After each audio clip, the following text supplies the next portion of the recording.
Hello and welcome back to The Independent Pianist. It's your host Cole Anderson here from the road. I'm in a hotel room at this very moment.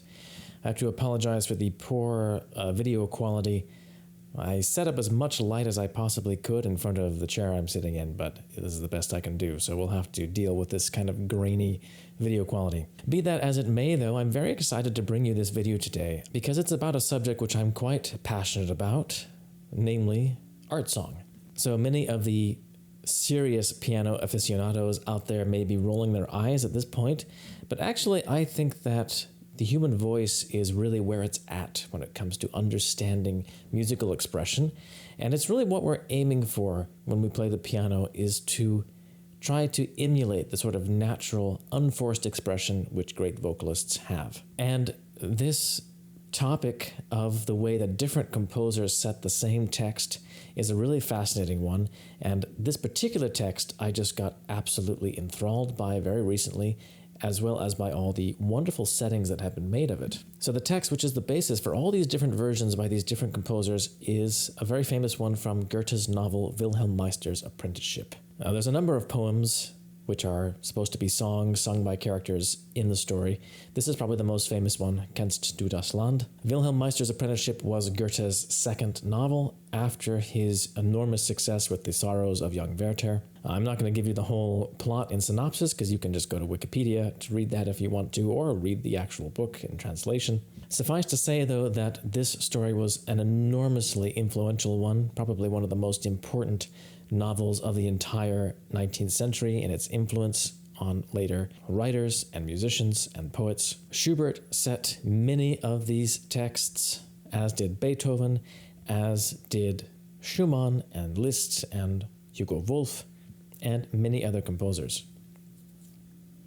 So this particular poem is delivered by the character of Mignon, and Mignon is a 13-year-old orphan who our hero, Wilhelm Meister, rescues from an acrobatic troupe. She's been kidnapped when she was very, very young, and she's lived with this acrobat troupe, and they mistreat her terribly and abuse her absolutely terribly. So Wilhelm Meister buys her freedom, and she becomes kind of his adopted daughter. And it becomes obvious as time goes by that there's a very close bond between them and that Mignon is absolutely devoted to Wilhelm. And it's not too surprising that in a character of a 13-year-old girl, there's a little bit of an ambiguity in her feelings towards her protector and rescuer, Wilhelm. She looks on him as a father figure, but also she seems to have a little bit of a romantic crush as well towards him, which she never directly voices, but which is in the reader's mind as the story wends on to a conclusion which is rather tragic for Mignon. I don't want to give it away. You can read the book and get the full effect of it. But in essence, she is kind of a tragic figure and a fascinating figure which many composers were very drawn towards. This is not the only song that she sings in the book. It's just the most famous one. And it's been set by so many different composers. I've just picked 8 of the most important ones, 8 of the ones that were most fascinating to me, but really there are dozens upon dozens of settings of this text by all composers well-known and composers obscure. So in addition to the ones I've chosen, there are also settings from the 20th century by John Duke. Mark Adamo in his Little Women opera also sets this text. Going back into the 19th century, there were also composers, pretty well-known composers in their day, like Ludwig Spohr, Ferdinand Hiller, and also Anton Rubinstein also has a setting of this. I didn't find them to be quite as interesting as the ones I've chosen, and they're also not always available in recordings. It's kind of hard to find recordings of some of those settings, but they are out there, and many more besides. So if it's something that really interests you, you probably could go and listen to or at least read through all 20, 30 odd versions of this that are available on the internet. I've made my own translation of the text, and here's how it goes. Do you know the land where the lemon trees bloom? Amongst dark leaves, golden oranges glow. A gentle wind from the blue sky flows. The myrtle still and tall the laurel stands. Do you know it? There I would go with you, O my beloved. Do you know the house? On pillars rests its roof. Its hall glitters, its chambers shine, and marble statues stand and watch me. What have they done to you, poor child? Do you know it? There I would go with you, my protector. Do you know the mountain and its mist-enshrouded ridge? The mule searches in the fog for its path. In caverns dwell the ancient dragon's brood. Rocks fall, and over them a waterfall. Do you know it? There our path leads us. O Father, let us go. So I'm going to run through each one of these versions, and we're going to listen to these songs complete, because they're not too terribly long. And then at the end, I'm going to give my own very subjective opinion on which versions I prefer, which versions I think really get to the heart of this text most effectively. So I'll give a ranking of all 8 versions at the end, which may be different from your own, but it's nonetheless perhaps interesting. I'm going to go through the songs, though, basically in chronological order, and also dividing them up into the manner in which they approach this text. What I found is that composers, in essence, approach this text in one of 2 ways. One is the more naive approach, in which we are made very aware that Mignon is indeed a child, a 13-year-old girl, touched by tragedy, but at the same time very naive and idealistic. And many of the earlier settings are of this sort, so the first 3 or 4 versions that we're going to listen to are more in this style.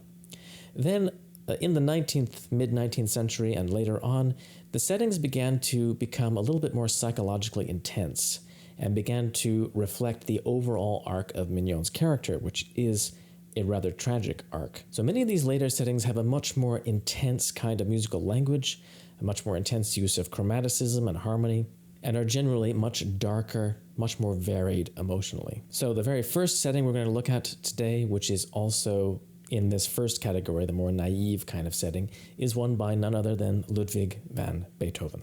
This is a very important setting of this text, partly because Beethoven does set some standards which later composers actually would refer to many times. So one of the things that he does is he uses something called strophic form, or more accurately modified strophic form, to set this text.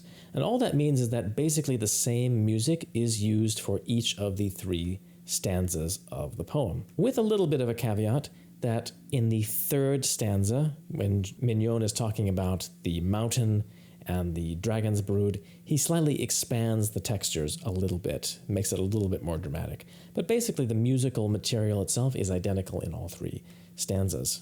There's something else which Beethoven does, which actually a lot of later composers kind of imitated in their settings, which is in the first verse, when we reach the point where she's talking about ein sanfter Wind vom blauen Himmel, a gentle wind from the blue sky, he uses triplet sixteenths in the accompaniment to kind of give this effect of moving air, moving wind. And several later composers do exactly the same thing. Another striking structural feature that Beethoven uses, which is again shared by many later composers, is that he changes the texture when we reach dahin, there I would go with you, my beloved. There's a definite break, and then a faster tempo, and a different meter as well. Again, using a triple meter at this point, a kind of lilting, almost dance-like feel. This is an approach that many later composers would also use. Other than that, though, the emotion of this song is very naive, very direct, very simple and open. So it is really a very good evocation of what you might consider the mental frame of a 13-year-old girl to be, as she sings about this much longed after homeland that she now only remembers fragmented. So let's go ahead and listen to this. So this particular recording features Rachel Willis Sorensen and Alexander Schmaltz. Still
So there we have it, a strong start from Beethoven. Now we're going to go a little bit further in time, and we're going to listen to the setting by the king of German art song, Franz Schubert. Now, Schubert, of course, revered Beethoven and would have known Beethoven's setting of this particular text. And you can hear that clearly in certain very obvious similarities. First off, of course, it is set in the same key, A major. It also uses the same meter at the beginning, 2/4, and there's even a similarity in the shape of the opening melody with this rising line. Schubert starts from a different point on the scale, but still there's a little bit of a similar shaping. Then you'll also notice that when we get to Ein sanfter Wind, a gentle wind, Schubert also uses triplet sixteenths here. So is this coincidence? No, I don't think so. Obviously, he was inspired by Beethoven's original and kept some of the same ideas. He also keeps the little space before the dahin, dahin, there I would go with you, my beloved, and goes into a faster tempo at this point. And even the rhythm of this dahin is actually very similar with a kind of a pickup. Now, there's several important ways, though, in which Schubert actually is asserting his individuality, though, as well, in the way that he sets this. First off, he does something a little bit unusual with the tonal relationships.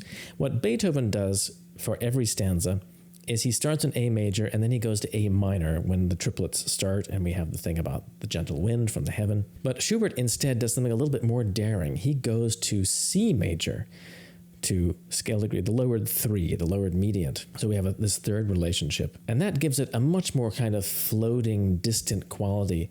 Schubert does use the major-minor thing on A. He does go to A minor, but he saves it for the last verse. And it's actually quite impressive once you get there. When he changes the texture, he also changes the key when we hear about the ancient brood of dragons and the mountain and all of that. But once again, though, in overall mood, this is a very naive kind of setting. There's something touchingly childlike and open about the expression here.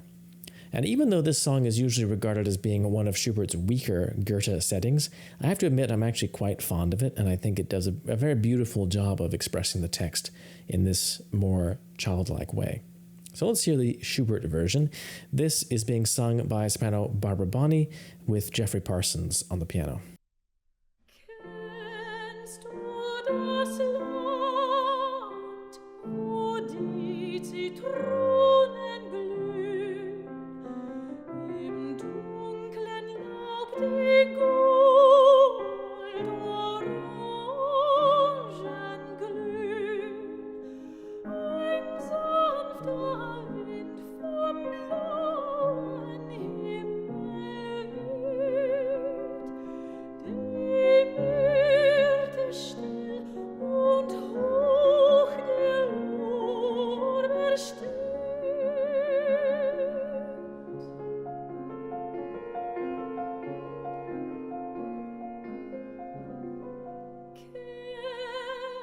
Kennst du es wohl?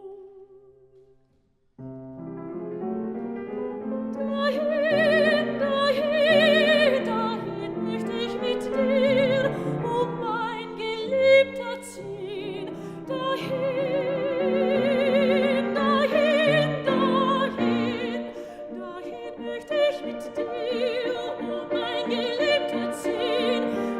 Dahin, dahin, dahin, dahin. Kennst du das Haus, auf Säulen ruht sein Dach, es glänzt der Saal, er schimmert das Gemach, und Marmorbilder stehen und sehen mich an. Was hat man dir, du armes Kind, getan?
All right, we're trucking right along here. Let's get to our third contender on this song competition.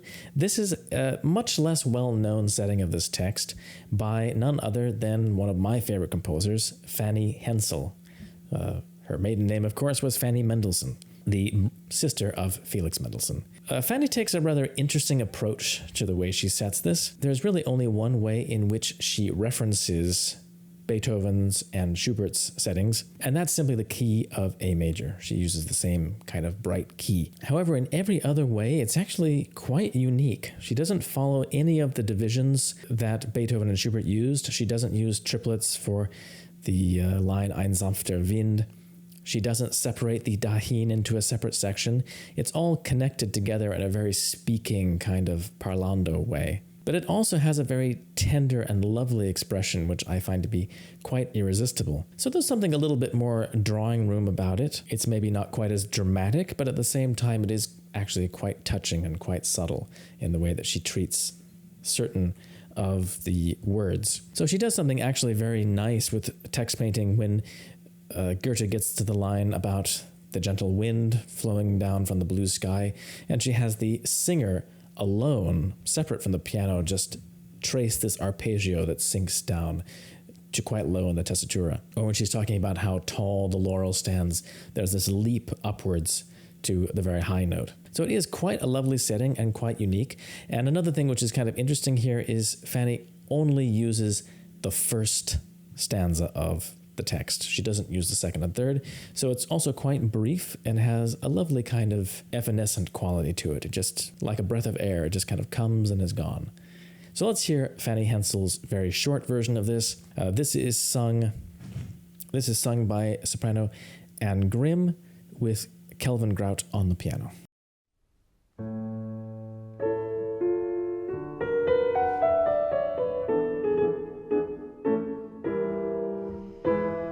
Kennst du das Land? Kennst du das Land, wo die Zitronen blühen, im dunklen Laub die Gaudoranden blühen, ein sanfter Wind von blauen Himmel weht, der Lorbeer hoch und steht, die Myrte steht. Kennst du es wohl? Kennst du es wohl? Dahin möchte ich mit dir, mein Geliebter, ziehen. Dahin möchte ich mit dir, mein Geliebter, ziehen. Dahin mit dir, mein Geliebter, ziehen.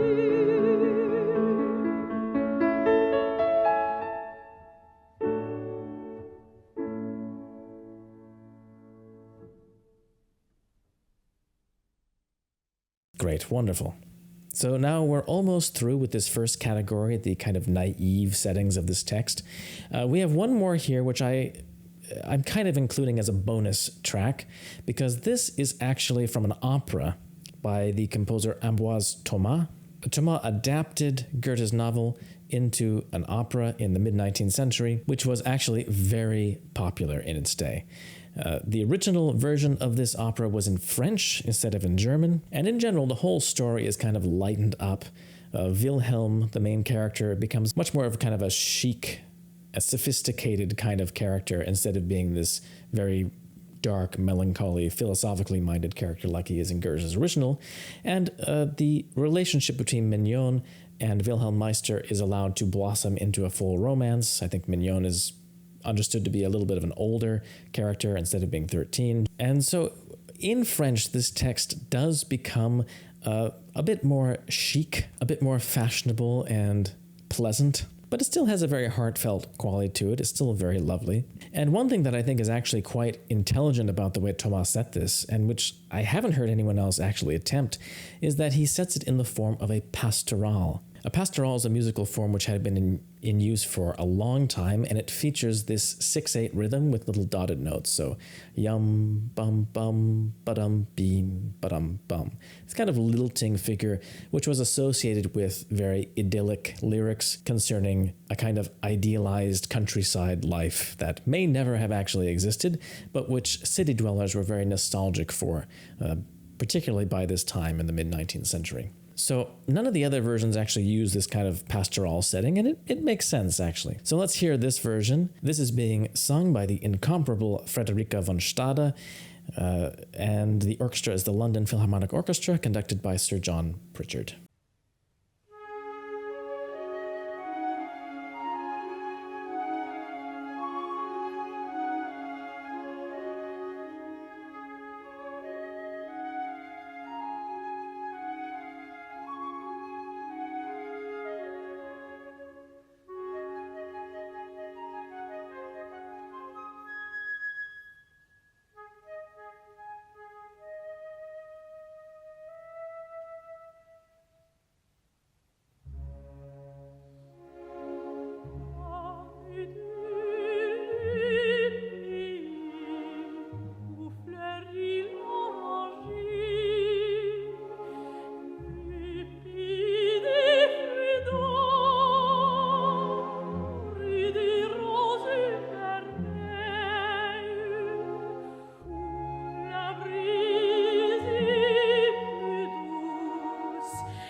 So quite lovely, quite charming, really, in fact. All right, so now we're going to get into some of the darker, more psychological settings. And we kick that off with a setting by none other than Robert Schumann. Now, Schumann set a lot of Goethe's texts to music, a lot of the same texts that Schubert said as well. So it's fascinating to compare Schumann and Schubert. They were both masters of German art song. They take very different approaches to this particular text. Schumann's setting is far, far darker. He uses almost a completely strophic setting, so he really doesn't change the music much from stanza to stanza. He doesn't even do anything different in the third stanza. But nonetheless, it's really remarkable how evocative this setting is. It's extremely economical because you really get a powerful evocation of the character's arc as a whole, of her tragic beginning, her tragic end. Everything about her is summed up so well. At the same time, though, the way that he kind of oscillates between major and minor in a very fluid way powerfully suggests the kind of longing and optimism that she has for her future. It's very, very moving, actually, the way that it's set. Schumann does do some very subtle little alterations in the structure of the piano part. In the lead into the third verse, he actually uses a diminished chord as a deceptive cadence right here in this lead-in. So it does change the expression and kind of darkens the expression as we reach the end of the poem. So let's hear Robert Schumann's version of Kennst du das Land. This is being sung by soprano Christine Schaefer with Graham Johnson on the piano.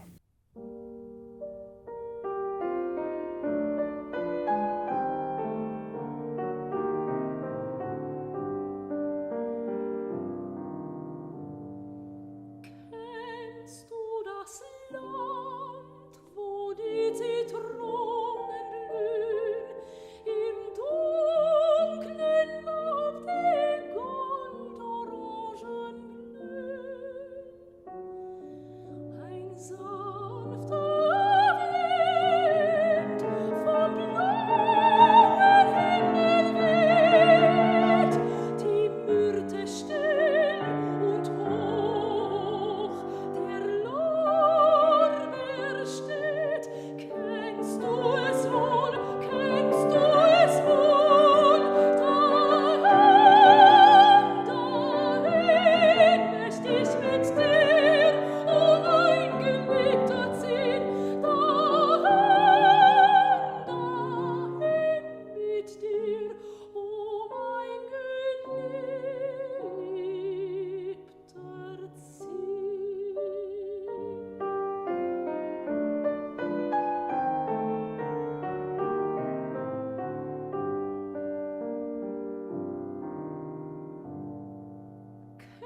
Kennst du das Haus?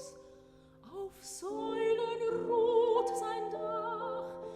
Es glänzt der Sonne, es schimmert das Gemach.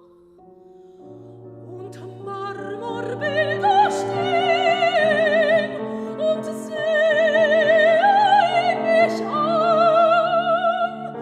Was hat man dir, du armes Kind, getan? Kennst du es wohl, kennst du es wohl? Dahin möcht ich mit dir,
Yeah, it has such an incredibly powerful effect.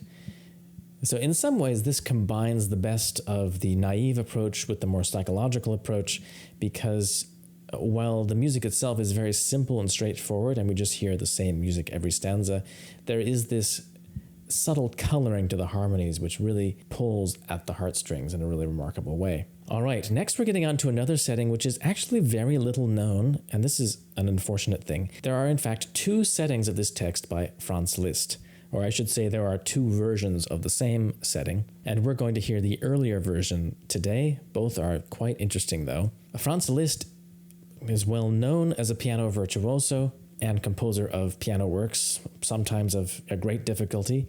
However, his contribution to the art song repertoire is vastly underrated. He wrote many songs, and they are all strikingly artistic in their conception. Liszt was actually a very well-read man, fascinated by literature. Literature was a main inspiration for almost all of his music. So the way that he interacts with the text is actually a little more fluid than any of the other composers up to this point. He takes a little bit more liberty in how he sets certain things. I also love the ambiguity of the mood which he finds here. It's very different from Schumann, while at the same time being equally effective. It's kind of dreamlike.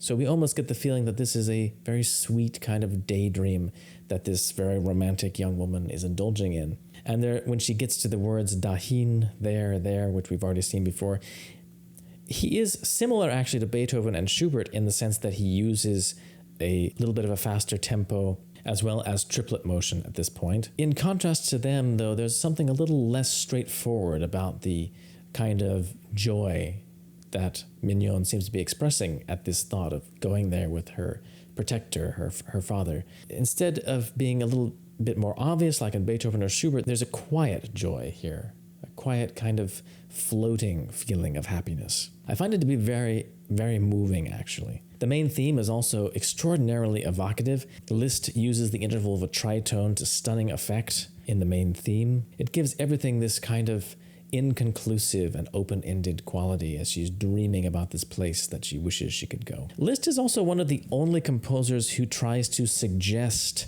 the sound of the zither.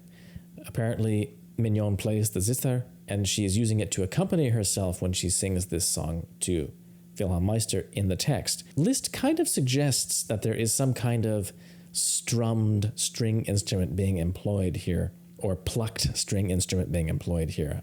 I mean, there are the arpeggios on the first page, but later on when we get these little interjections when she's asking, "Kennst du es wohl? Do you know it?" We have these little interjections with the piano alone, with little staccato notes, and it kind of sounds like a little plucked zither playing these interludes. That's a very interesting little touch that Liszt includes, which I think is actually really striking and really adds to the mood. Now, Liszt also uses a modified strophic form, so the music is more or less the same from verse to verse, but he changes every single verse in some subtle way to kind of match the words. Beyond that, though, in the third verse, he does something really, really remarkable, which is that he sums up the final lines of all three verses. So as you've probably noticed in all these versions, first, Mignon refers to Wilhelm as her Geliebter, her beloved.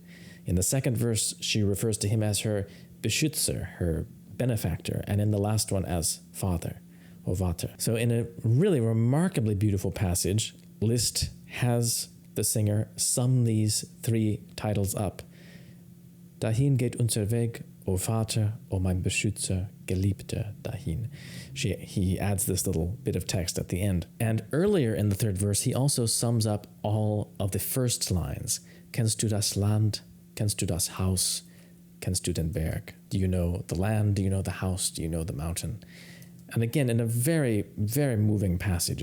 It's quite striking the way that he does this. And it's that kind of understanding of what is really important about the text, which I think is quite striking. He realizes that these lines are the ones that really draw us into the world and make us think about Mignon's character and her history. And so he highlights them very subtly in this way by just repeating the words within his musical structure. So I find that to be really remarkable. And certainly this is the one that requires the most explication because Liszt's approach is really quite subtle to this text. You can tell that he was no doubt familiar with the other versions that we've touched on so far, and he decided to do something a little bit different. So let's hear Liszt's version. This is beautifully sung and played in this version by soprano Barbara Bonney and pianist Antonio Papano.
Dahin, dahin,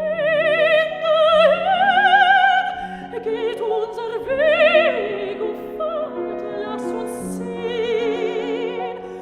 Dahin, dahin, dahin geht unser Weg, o Vater, dahin lass uns ziehen. Dahin lass uns ziehen. Dahin geht unser Weg, o Vater,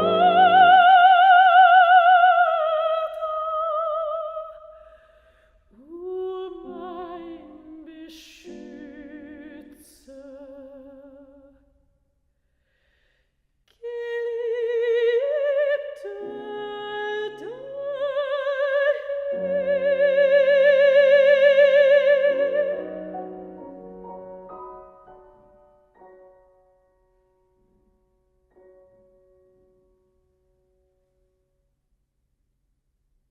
It's just so incredibly wonderful. It always moves me very deeply when I hear this particular version. All right, so we're almost there. We only have 2 more to go. The next version is the one by the Austrian composer Hugo Wolf, famous for his various settings of Goethe and many other romantic authors. So this version, to me, it's going back a little bit more to the Schumann example.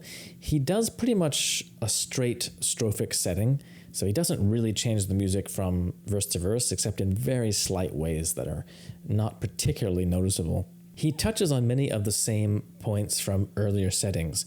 So he does use triplets for the latter part of each verse and uses this very almost Richard Strauss sounding chromatic tonal language. I also suspect that this version was a little bit inspired by Liszt's version, which, the Wolf version is probably the most popular setting of this text now. But you can actually hear it's set in the same key, although he spells it as G-flat major instead of F-sharp major. And even the harmonic movement is a little bit similar in this opening. So if you just listen to the opening bar in the Liszt version,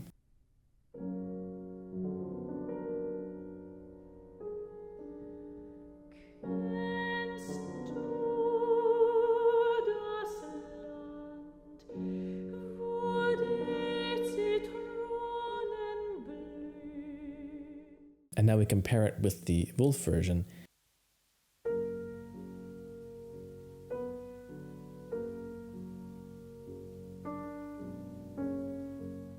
You can actually hear that it's quite similar. It's quite reminiscent.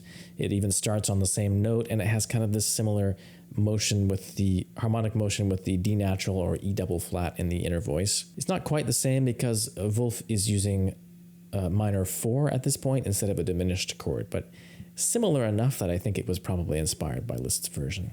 So let's hear the version composed by Hugo Wolf.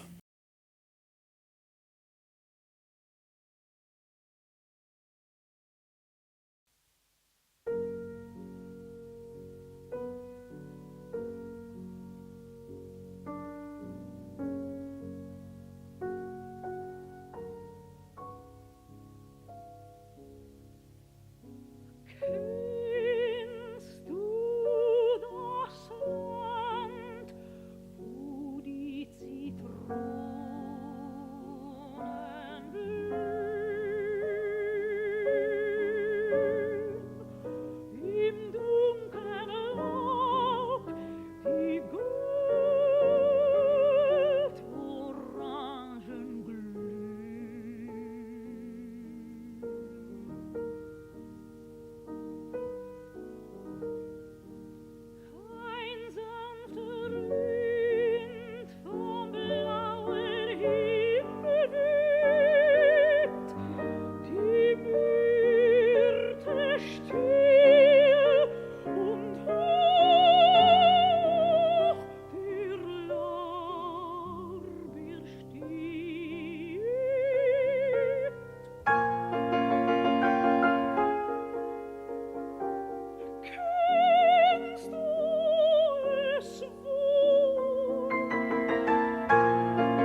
Also a very lovely and wonderful version.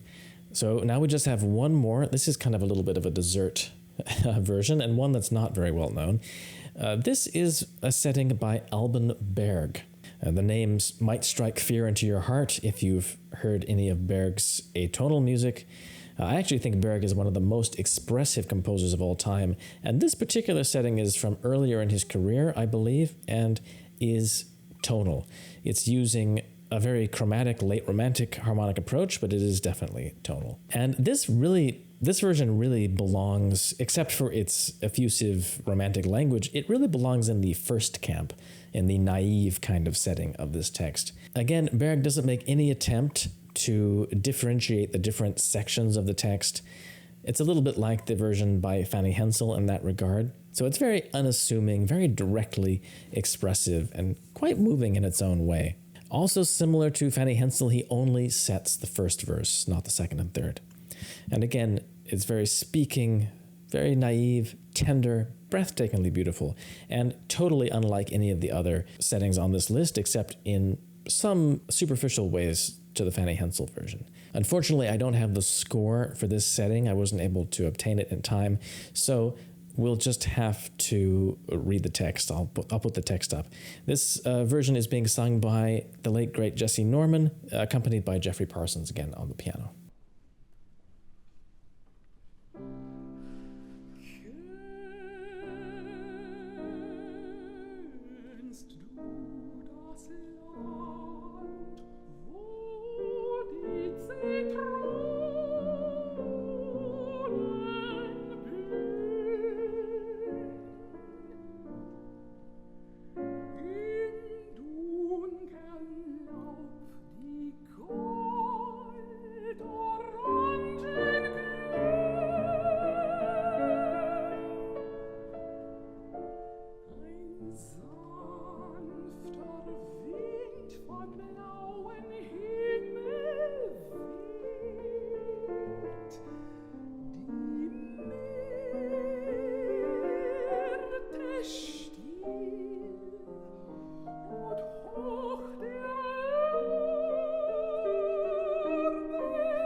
So there you have it, 8 different versions of this magnificently beautiful text, all of them wonderfully individual and wonderfully representative of their composers. So what do I think about all this?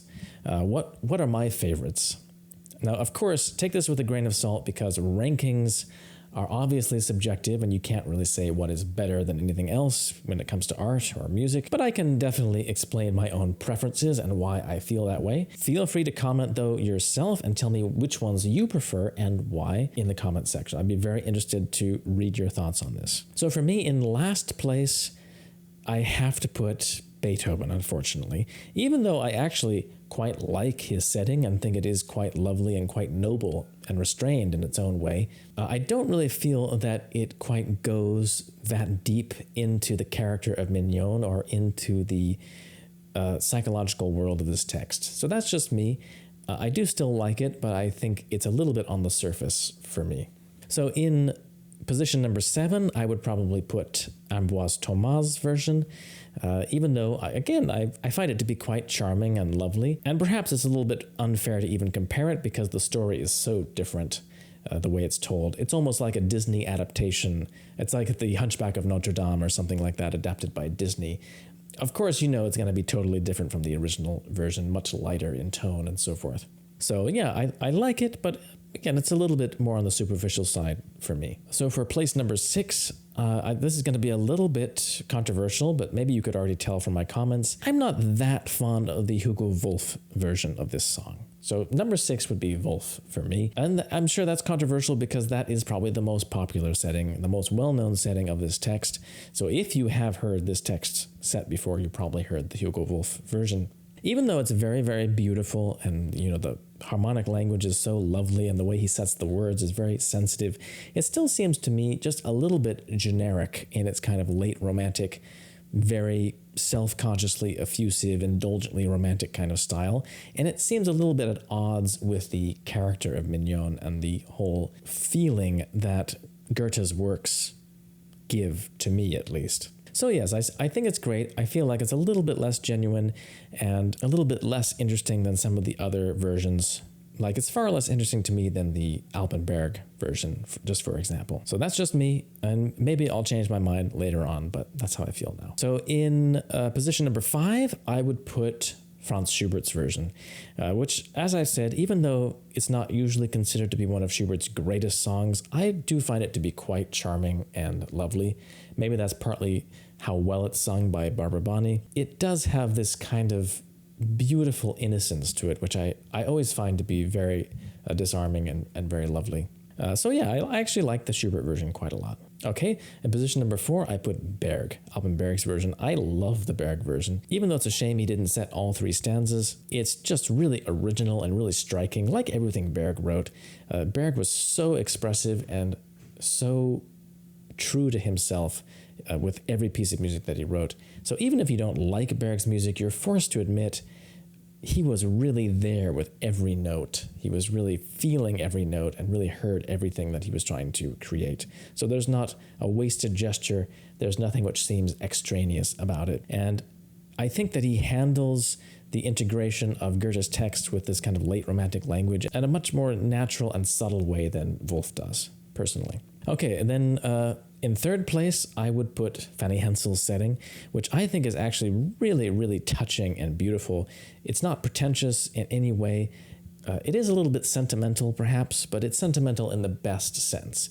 It's a little bit like watching one of those lovely, sentimental Jane Austen movies or something like that. It reminds me of something a little bit like that. It's very inward and very lovely. So I like that, and I also like the originality of her approach, that she was really uninfluenced pretty much by anything that came before. So I like that very much. Now, first and second place are the hardest to decide for me. Obviously, it's a toss-up between the 2 remaining ones, Schumann and Liszt. For today, I feel like Schumann in second place. I love Schumann's setting. I think it's very, very powerful, very moving, and it's just wonderful how much he does with so little music, actually. He uses the same music for every stanza, and yet it somehow seems to fit every stanza in a special way, and it fits in a very meaningful way. So yeah, I do love Schumann's setting. It only loses out a little bit to Liszt in the subtlety of how Liszt interacts with the text. So Liszt is number 1 for me, at least for today. I just find it to be utterly disarming and moving. Again, I think that he handles the kind of balance between the naivete of Mignon's character and the depth and tragedy of her story in the most effective manner. And I find his little additions to the text to actually be so meaningful and so beautiful. It really just highlighted certain little details about the text to me in a way that just left me kind of speechless. There's a sensitivity to the way the words match the music, which even in the Schumann version doesn't seem to be matched. He's so deep into that world. He seems to feel every single word in a special way. So yes, for me, it's Liszt. That's my favorite version of this. Perhaps I'm biased because I do like Liszt a lot, but still, I'm just very impressed by the way that he set this. So there you have it. That was today's video, a long video, but hopefully an interesting one, comparing the ways different composers treat the same subject. I think it's very fascinating to see this, and very inspiring too, for any composers out there to kind of see how you can express your own personality in similar settings, similar musical topics, so to speak. So thank you. If you stayed all the way through this video, you are a champ. Thank you so much. Thank you to all my Patreon supporters, all my wonderful students who study with me. And of course, anyone who came to my most recent recital as well. Thanks so much for turning up. Do check out my Patreon page if you want to make donations to help support this content. I also have my new album up there featuring Liszt's Premier Année de Pèlerinage, so you can download that there. Another great way to support the channel. So thanks for watching, and I'll see you next week for some more great music. Until then, take care and keep practicing.